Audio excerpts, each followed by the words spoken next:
Say we be out here trying to beat it. Rolling through the city. At this time, we're going to move forward with our next segment of the morning with respect to the USDA updates.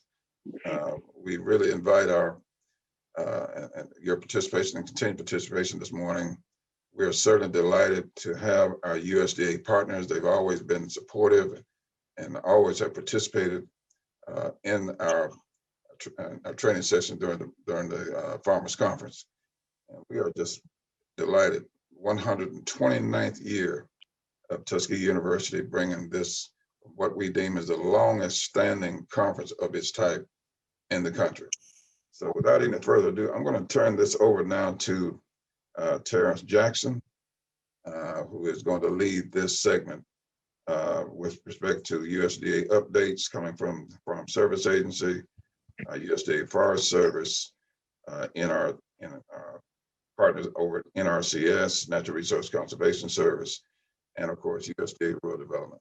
Terrence, you've got the floor. Good morning, everyone. My name is Terrence Jackson. I'm the Regional Agriculture and Natural Resource Agent at Tuskegee University. It's an honor and a privilege to be here today at the 129th Annual Farmers Conference. The next part, we'll be talking about the USDA updates.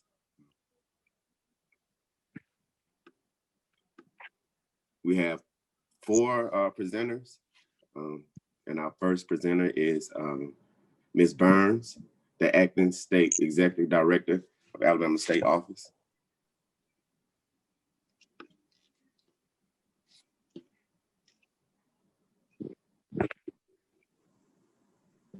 Good morning, Ms. Burns. How are you? All righty. Sorry about that. As Terrence said, I'm Nicole Cleggs-Burns, and I'm the Acting State Director here for the Alabama Farm Service Agency. I'm honored to be a part of this Farmers Conference and to be on the panel with my USDA colleagues.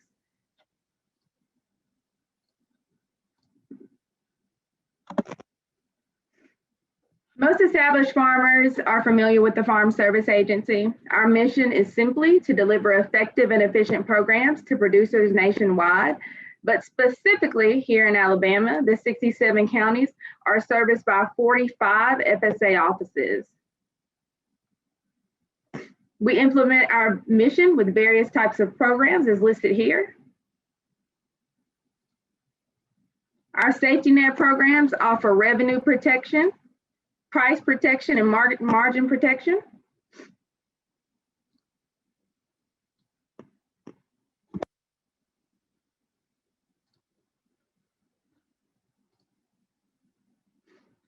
Our disaster programs that we have available are for grazing losses, deaths of livestock, losses, other losses for livestock that aren't covered under livestock and death losses and grazing losses.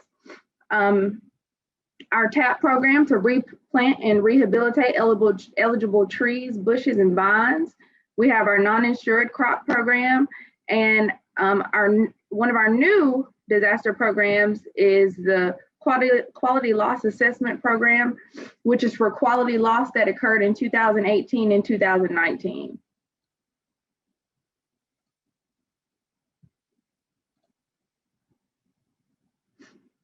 Our CRP program, it offers annual rental rates and cost share assistance for conservation practices.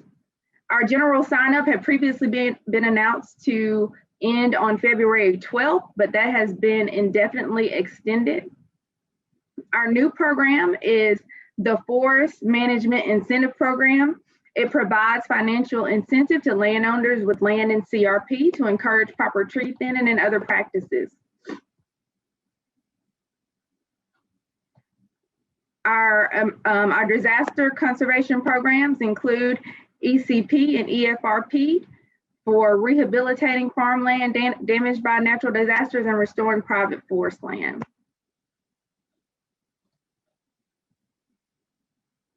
Our farm loan programs, We have farm ownership loans and operating loans. The farm ownership loans can be up to $600,000 for direct loans and up to $1,776,000 for guaranteed loans to purchase a farm, construct and/or improve farm improvements. And our operating loan is up to $400,000 for direct loan and up to $1,776,000 for guaranteed loans for normal operating expenses, purchasing machinery and equipment.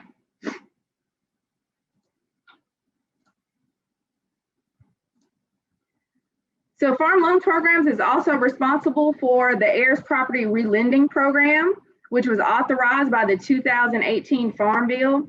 USDA is still in the process of drafting this legislation, but how it will work is the Farm Service Agency Farm Loan Program in the national office will provide funds to intermediary lenders. These lenders will give loans to qualified individuals to resolve ownership issues. Because of the 2018 Farm Bill and the Uniform Partition of Heirs Property Act enacted by Alabama in 2014, individuals with heirs property can now gain access to FSA and other USDA agency benefits. The key component to accessing these benefits is establishing a farm number. And you'll see on the slide how you can get your local office to assist you with establishing a farm number and the documents that are needed if you're operating on heirs property. Also, I wanted to discuss some of the online, some of the programs, the coronavirus programs and flexibilities that we have. We've expanded some of our businesses. We have Box and OneSpan now for you to sign and share documents online if you would not like to go into your local office. We also have extended the terms automatically for our marketing assistant loan. The terms have increased from 9 months to 12 months. The farm loan flexibilities include us extending the deadline to respond to servicing applications, and we've temporarily suspended accelerations, foreclosures, offsets, and wage garnishments. Disaster set-asides are available. This will set aside your farm loan payment that is due to the end of your note, and there are reduced requirements to get that payment set aside. CFAP and CFAP2, which is the coronavirus food assistance program, that sign up has closed, but we do have the CFAP2 additional, which has added eligible commodities such as pullets, turf grass sod, and eligible contract growers. I just wanted to show you a little bit about the impact of FSA in Alabama last year. So you'll see the amount of funds and the amount of applicants we were able to assist in both COVID response, disaster assistance, price support, as well as conservation and loans, farm storage facility loans. So I have asterisk about farm storage facility loans because this is a program that we do want to push. We believe that it is underutilized. So we have 45 outstanding, and this is not what was done in 2020. This is overall. So this offers the ability for a low-cost loan to store your commodities. Some dates to remember within FSA, we have our deadline to modify your CFAP2 additional applications is February 26th. The NAP application deadline, which is your non-insured assistance program, is February 28th. March 5th is our deadline to apply for the quality loss assistance, and March 15th is the deadline to complete your election or enrollment for 2021 ARC PLC. I know this was a lot of information, very quick, but I didn't know exactly the audience and what information was needed. But I'll be available during the Q&A, and I also have some people on my team that are available for the Q&A, as well as if you ever have any questions and need assistance, you can go to your local FSA office. Thank you.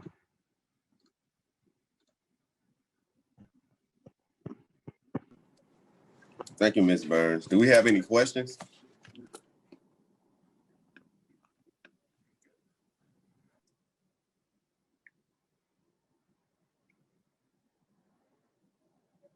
Anybody have any questions about funding, anything? I wanted to hear a little bit more. This is Dr. John Ella Holmes from the state of Kansas, the frozen state of Kansas. And I want to know a little bit more about the farm number for those on heirs property. I'm in historic Nicodemus, Kansas. And of course, we're inundated with properties that have not been succeeded properly or willed properly. And that sort of thing. So what were you saying again? You kind of went through that quickly. What were you saying about the FSA and trying to help get farm numbers for those on heirs property?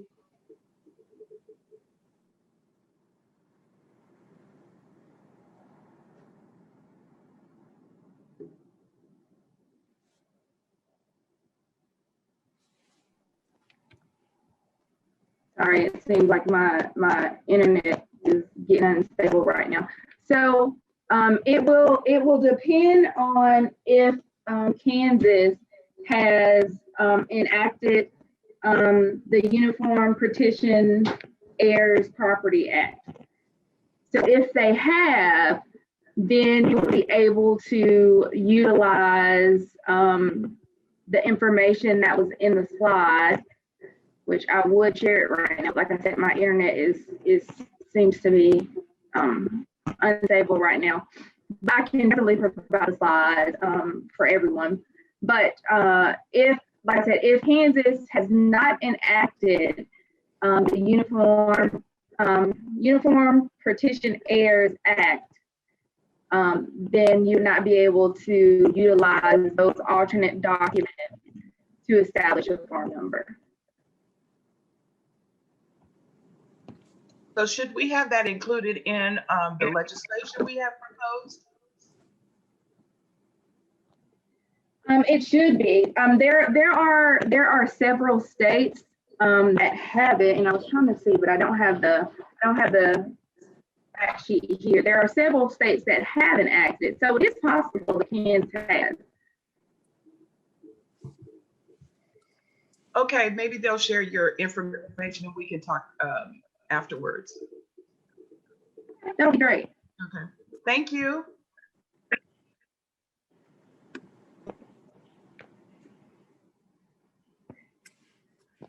Do we have any more questions?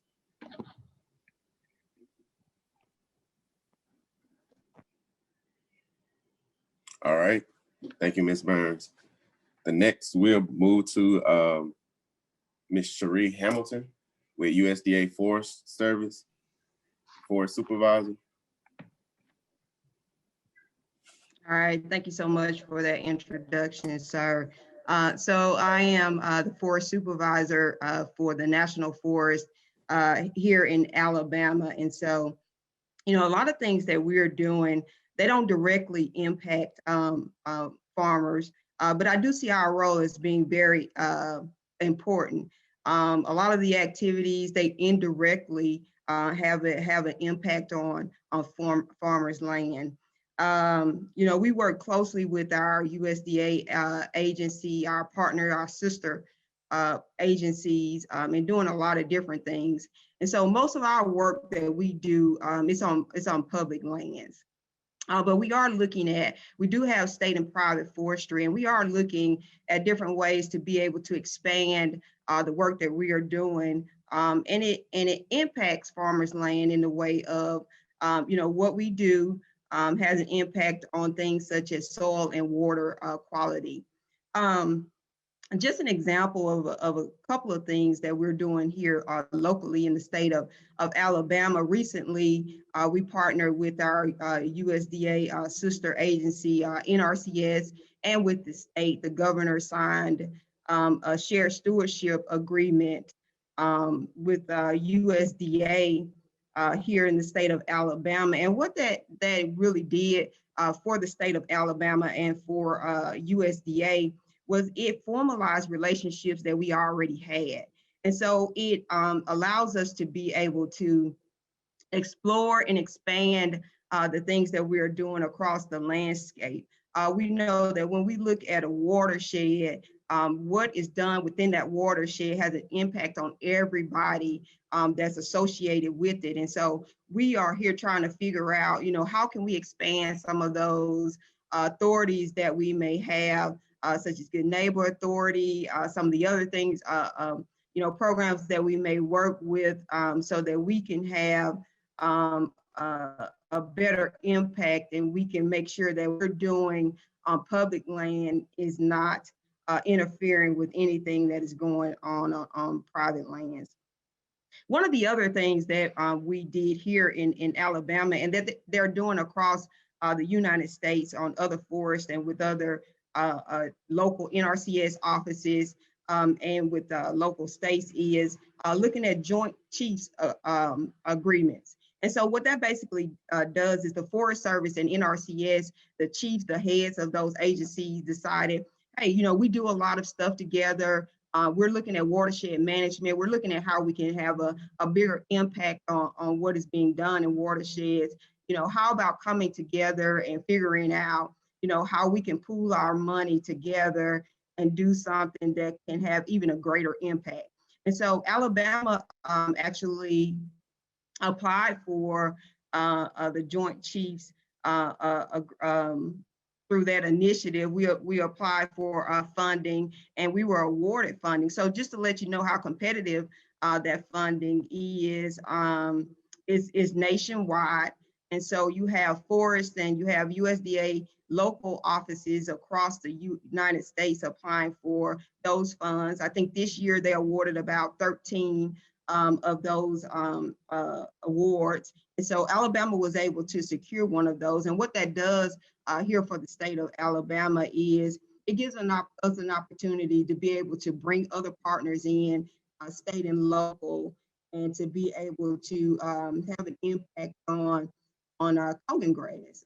And so we know that can impact farmers' land. And so we want to be good stewards of the land and make sure that, we're not doing anything that would impact farmers in a negative way. So even though we are indirectly connected to farmers, and it's a lot of the things that we do, they're kind of they're kind of those things that you may not know about, or you may not hear about readily. We do invite everyone to participate and to have a share and to have a voice in what we do. Public lands are your lands. And so if you are in a watershed with Forest Service, I really implore you to visit your local offices. We have offices throughout the states, and even in other states, they have offices throughout the states. But we are always looking to hear from the public. We want to know what you're thinking. We want to know what you're saying. And so we incorporate that into all of the activities that we have on public lands. And so I appreciate the opportunity to be able to be here and to talk a little bit about Forest Service. Even though I know it does not have a direct impact, I think there are a lot of different ways that we work together as a unit with other partners, with university. We partner a lot with Tuskegee. And so we want to continue to help and figure out ways to be able to do more. So thank you for the invite. I appreciate it. No problem. Thank you for being here. Do we have any questions? Hold on, we may have one in the chat. Oh, yeah, we do. We have one question. Do you have nursery or a program to make available small tree samplings for landowners or any affiliated nurseries? So we do have nurseries, and a lot of that is done through our state and private. If you could give me your information, I can get you more information on that, and I can have someone to contact you. Because a lot of the nurseries that we deal with, they do plant on federal land, but there are some opportunities through state and private. Okay. Thank you. Do we have any more questions?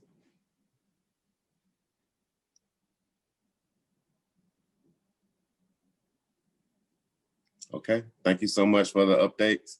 Greatly appreciate it. Thank you, sir. Next person up, we'll have Steve Muser, USDA Natural Resource and Conservation Service, Assistant State Conservationist. Thank you, Terrence. Okay, I'll just talk a lot louder. Can you hear it better? That's a lot Yeah, better. that's a lot better. Okay. That's actually okay. better, Mr. Moose. Okay, great, thank you. I wanted to cover programs today, NRCS program. And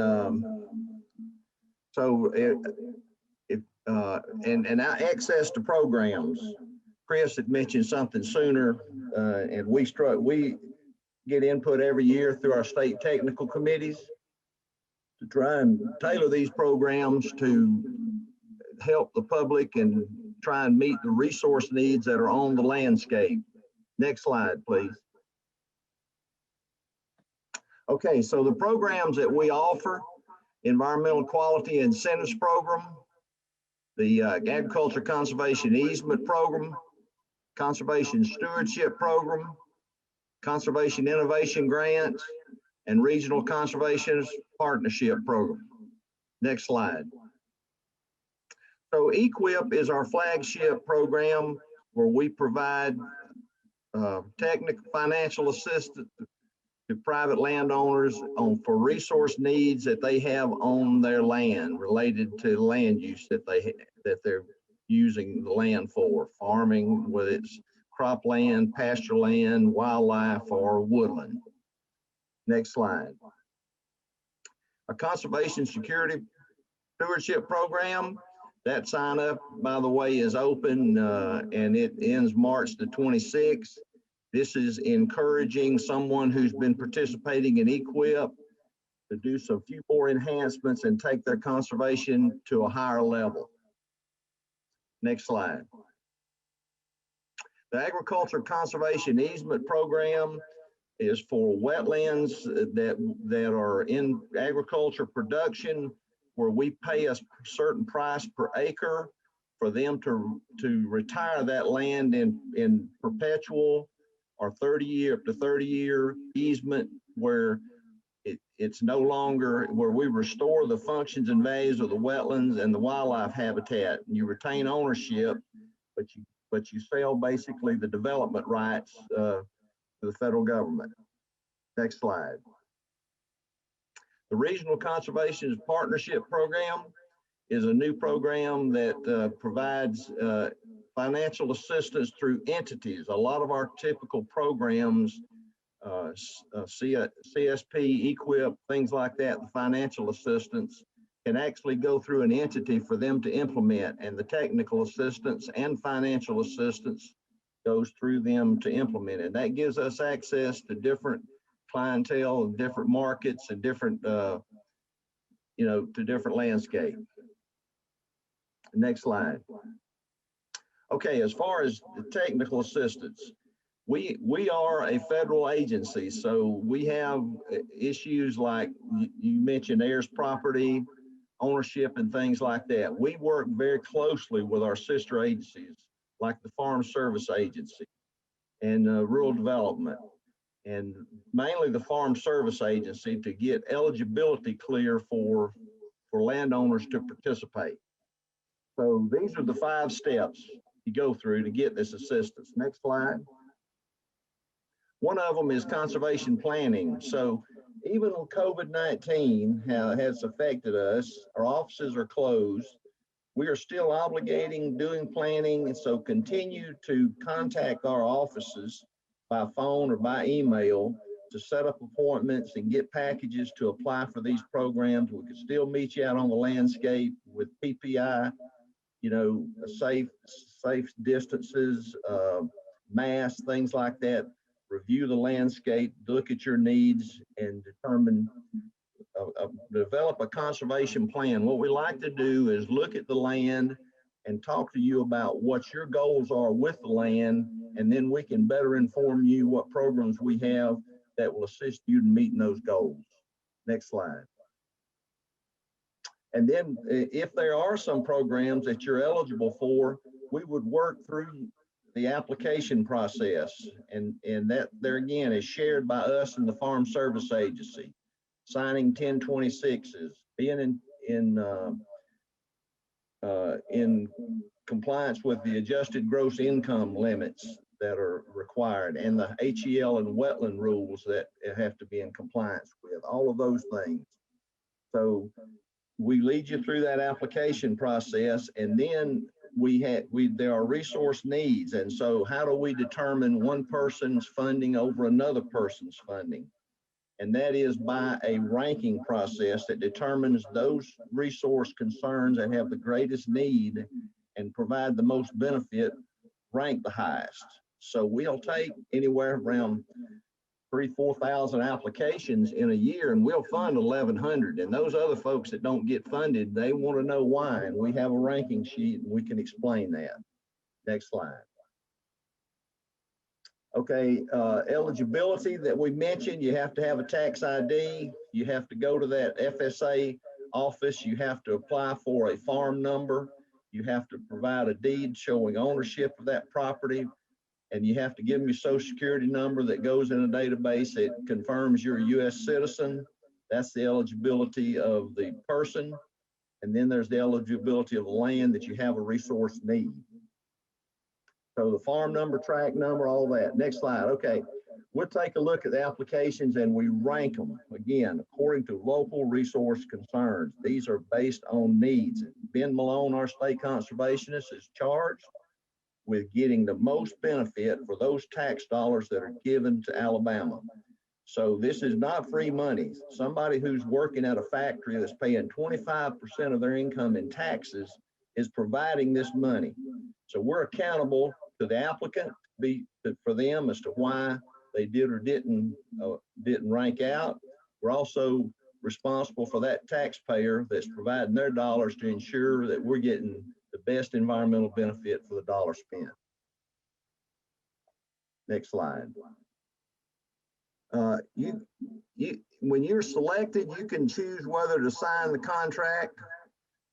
What we do is we propose the work that would need to be done and the specifications that it has to meet, and present that to you with a schedule, and you have input on that, on where it goes and the implementation of it. And if you agree to it, then you sign that contract. Now, Nicole mentioned the electronic signatures, a lot of those documents, and a lot of farmers.gov. A lot of our documents now are becoming more online friendly, where more work can be done over the computer and electronic signatures to save some trips to the office. Sometimes it takes so much. But there are standards and specifications for these practices that have to be met. So we want to make sure that when you sign that contract, you understand that when a fence or something has to be put up, it has to be put up to certain standards and specifications, and we will try and explain that and I'll let you know that up front. Also, there's a possibility for you to get advance payments on these practices to help purchase some of the goods you need to install them. Next slide. Okay, we mentioned some practices. One of the very popular ones is the seasonal high tunnel system, which is a covered structure to extend the growing season for produce. Next slide. Again, improve plant quality and soil quality, reduce nutrient and pesticide transportation and runoff, improve air quality. Those are some of the benefits. Next slide. So there's a picture of one right there, seasonal high tunnel. Next slide. Metal frame. Here's some wooden frames, some smaller ones that are also possibilities. Next slide. Okay, I think that one on the left may be one here locally. We have, there's some of the plants that are growing in it, and you have to have a water source to be eligible. You can't rain on it. The rain is shed off, so you have to be able to have a water supply to irrigate those crops growing inside of it. Next slide. The seasonal high tunnel must be a kit. You have to have your records at the Farm Service Agency. You have to have open land to be eligible. Has to have the potential to be cropped. And so limited to one high tunnel per year per application. Next slide. So I'm going to mention that Urban High Tunnel Initiative we have in Bessemer, where we're trying to address the problem you have with some of these food deserts in the inner cities where you don't have adequate produce for local folks to buy. So we're trying to encourage more high tunnel in those areas, those urban areas, to encourage more green vegetable type production in those areas. Next slide.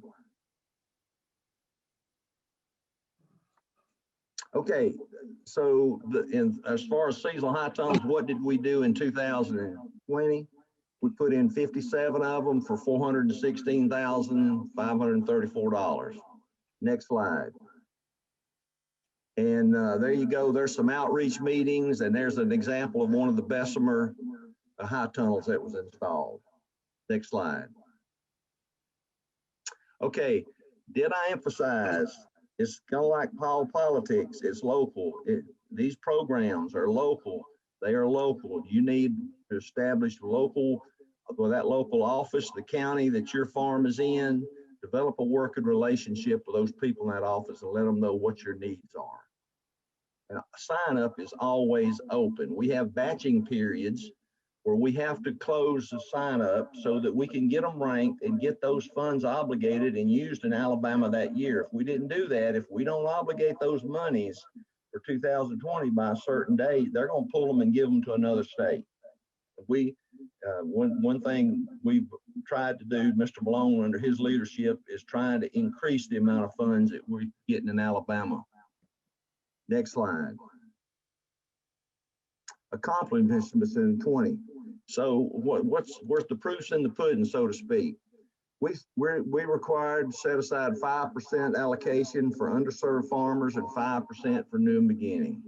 Well, in Alabama in 2020, we put 17%, 248 contracts for almost 4 million just to socially disadvantaged, and 26% to new and beginning farmers, 2% to veteran farmers. Total of 41% of our funds that came to Alabama went to historically underserved producers. So we have anywhere from 40 to 50 outreach meetings a year. We're constantly trying to identify new groups and new individuals that have never accessed our programs to provide that access. And then our initial allocation in 2020 was $22,749,000. Next slide. So our initial allocation for 2021 is 24.4 million compared to 22.7. So we get those funds obligated, we ask for additional funds, and sometimes we get an increase. Those programs that we're offering this year are traditional, same programs, EQIP, CSP, CIG, RCPP. And we're adding high priority practices at 90%. Some of those practices that are more effective than others. We're also working with Mr. Bowen, who's on next, is providing water money for rural water systems. And so we have nationally been mandated to focus our programs in some of these watershed areas, the recharge areas of those public drinking water wells to help protect the nation's drinking water. And then we have conservation incentive contracts coming. We're combining CSP and EQIP in the same contract. That's brand new this year. Next slide. Okay, those are the list of the high priority practices that I mentioned. Next slide. These are the source water areas. Let's go on to the map. Next slide. So some of these are for subsurface water areas and some are for surface water areas. And the next one is a map. Next slide. Yeah, okay. So you can see from Birmingham south, it's for subsurface. Most of the drinking water in the south comes from wells and most of the drinking water in the north comes from surface. So that's what that map indicates. Those practices for source water protection will be available in those areas. Next slide. So COVID-19, we're still operating. We're still going to obligate those funds, and we're going to try and keep our employees as safe as possible and you as safe as possible. And like Foray mentioned earlier, our mission is helping people help the land. And so contact your local office, make appointments, ask questions, make applications and programs, and we will obligate our funds this year safely. Any comments or questions, I'd be glad to answer any.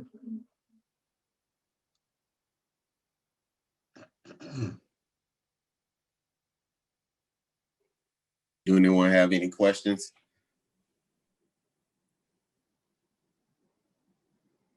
Hey, Mr. Mustard, this is Foray. I wanted to know what makes a practice particularly high priority for that year? Those are practices that need to be adopted that are really important, but they haven't been maybe adopted like they should have. And so again, our normal cost share is for a regular participant is 75%. So we're going to pay you 90%. So we're going to have those practices that we want to target to improve on landscape, either for soil quality, improving soil quality, or maybe decommissioning a well. You know how an open well can provide access to the water table to get chemicals and so forth in there, and they need closing off. So some of those type practices, and agrochemical handling facilities to help farmers who are trying to wash out their spray equipment. There's better ways to do that with facilities that recycle that water. It saves it, that type of thing. So that's the reason for those. Thank you.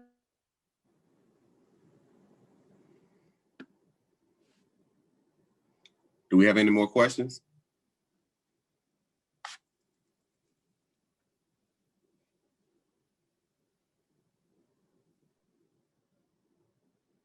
Okay, thank you so much.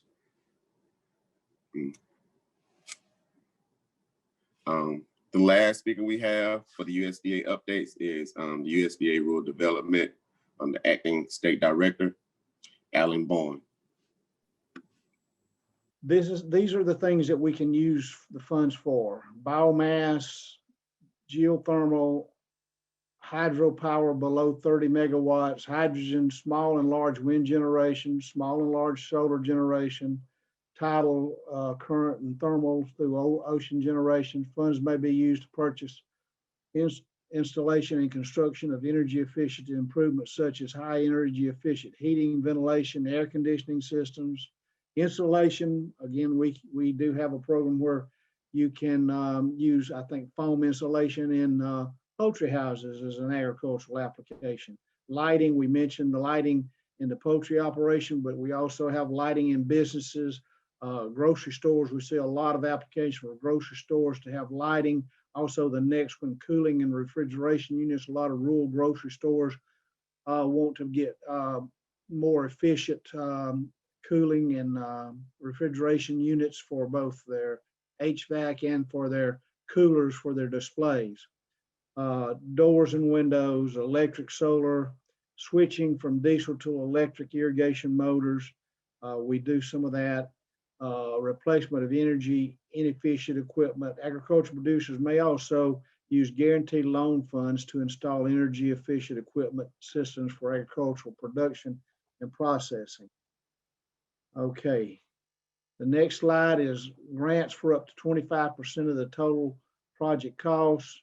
What are the grant terms? Renewable energy system grants, $2,500 minimum, $500,000 maximum. Energy efficiency grants, $1,500 maximum, minimum, $250,000 maximum. Application deadline for this program is March 31st. The next program we have that could be of benefit to agricultural producers is going to be the value-added producer grant.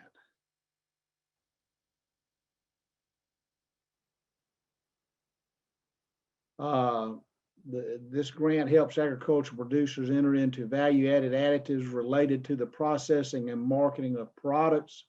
Two of the products I'll talk about that we've done in the past. I think recently we had a group of agricultural producers over in West Alabama who had individual collard plots, and they had a marketing program set up with a large grocery store retailer, and they needed a couple of things to make it possible for them to provide their product to that large retailer. And one of them was a large refrigeration unit, which we helped assist them to get in their facility. The other was a collard chopper where they could clean and chop the collards as they were required by the retailer and package those for shipping, which made it a whole lot easier for them. Another project we had over there was in West Alabama was a cattle farmer wanted to purchase cattle from local farmers and condition them and then market them in large groups, sort of like a board sale, and local farmers shared in the profit of doing that, as opposed to having to take their livestock to a market, sale barn, something like that, and just take what the bid price was. But by conditioning the cattle, the return to the individual livestock grower was increased. Maximum grant amount, a planning grant of $75,000, working capital grant $250,000. Matching funds are required 50% of the project cost. So if you get a grant for $250,000, you got to have $250,000 in matching funds. Who may apply? Independent producers, agricultural producer groups, farmer or ranchers, cooperatives, majority controlled producer-based business ventures are eligible to apply for the program also. Funds can be used for planning activities or for working capital expenses related to producing and marketing a value-added product.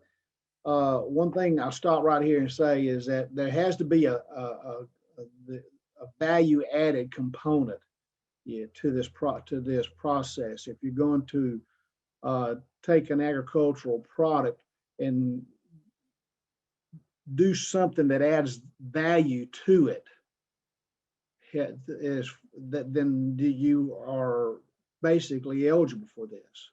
It's not for just agricultural producers to market a product, but you got to add value to it. Like the collard chopper was adding value to the product.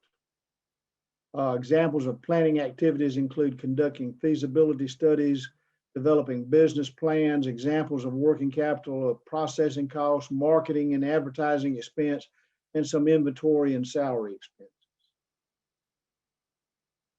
Application deadline for the value-added producer grant. The electronic process is March the 16th. The paper process is March the 21st. The next program we have that is available for ag producers is our socially disadvantaged groups grant. What does this program do? The primary objective of the socially disadvantaged group grant program is to provide technical assistance to the socially disadvantaged groups through cooperatives and cooperative development centers. Each fiscal year, applications are requested through a notice published in the Federal Register and announced and posted in grants.gov. The maximum grant amount is $175,000. There are no matching fund requirements. How can the funds be used? Grants must be used to provide technical assistance to socially disadvantaged groups in rural area. Examples of technical assistance are feasibility studies, business plans, strategic planning, leadership training. Note that cooperatives or center can be located in any area, but the group assisted must be located in an eligible area, a rural area. Application deadline has not been announced, and the deadline will be announced through the Federal Register. Those are the three programs that we offer that could be useful to Alabamians who are involved in production agriculture. Again, most of the other programs we have are not directly related to production agriculture, but by virtue of us putting infrastructure and other facilities and creating jobs in rural Alabama, we are assisting the agriculture producers indirectly who live in the communities that we put those funds into. Anybody got any questions?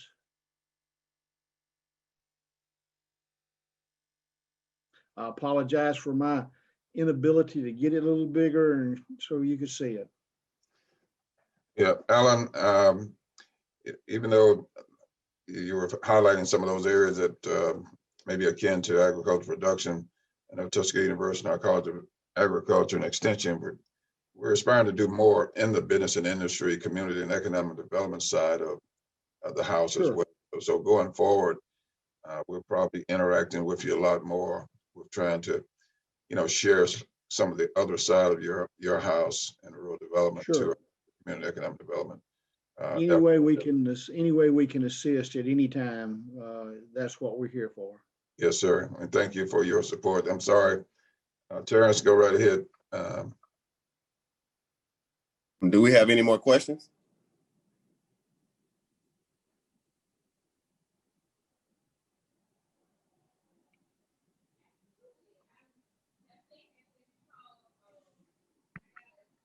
No questions?